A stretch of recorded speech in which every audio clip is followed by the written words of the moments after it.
From the blessed sands of Arabia, where the light of guidance rose, emerged the most beloved and radiant figure in all of human history, Prophet Muhammad.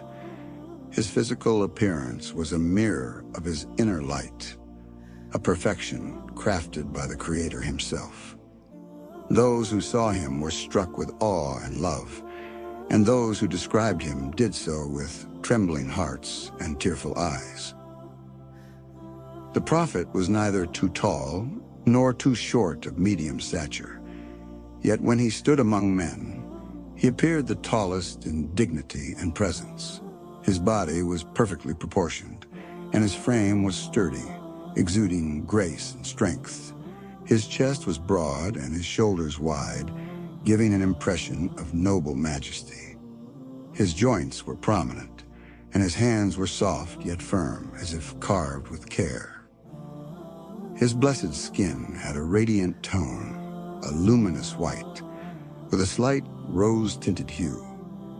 It is reported that light would emanate from his skin, as if his entire being glowed with a heavenly brilliance. His sweat smelled like musk, a divine fragrance gifted only to him, and his scent would remain in places long after he passed by. His noble face was round with a slight oval and full of light. It was as if the moon had descended to earth, its brightness concentrated in the beauty of his countenance. His forehead was wide and smooth, a sign of wisdom and intelligence. His eyebrows were gracefully curved, thick but not joined, and beneath them were his deep-set eyes, large, dark, and glistening with compassion and power. The whites of his eyes were bright, contrasting beautifully with the depth of his gaze.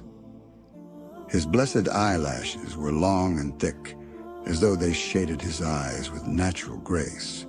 When he looked at someone, it felt as though he saw directly into their soul, yet there was never arrogance in his gaze, only mercy, understanding, and serenity. His nose was high and slightly curved, with bright luster that would shine in sunlight. His cheeks were smooth, and his mouth was perfectly shaped. When he spoke, his teeth shone with a brightness that companions likened to hailstones, evenly spaced and dazzling. His smile, gentle and genuine, would bring peace to hearts and tears to the eyes of those who loved him. His beard was thick and full, covering his cheeks and reaching his chest. It was black with a few gray hairs that glistened like silver thread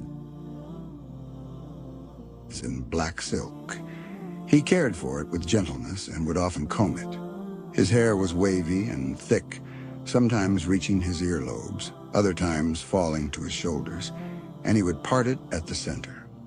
His neck was long, shining, and elegant, likened by companions to a crafted silver column.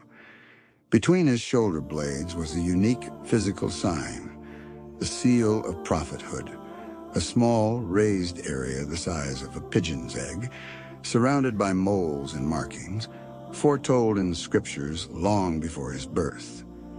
He walked with a determined, graceful pace, never arrogant, never sluggish. When he turned to someone, he would do so with his whole body, giving them full attention and respect. He was silent most of the time, but when he spoke, his words were measured, wise, and impactful, never vulgar, never excessive. His speech was clear, paced, and so eloquent that even his enemies admitted, "He is not a poet, nor a liar.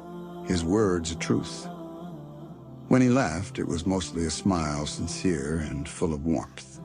It is said that anyone who saw him unexpectedly would be awestruck by his presence, but those who spent time with him would fall deeply in love with his kindness, humility, and nobility.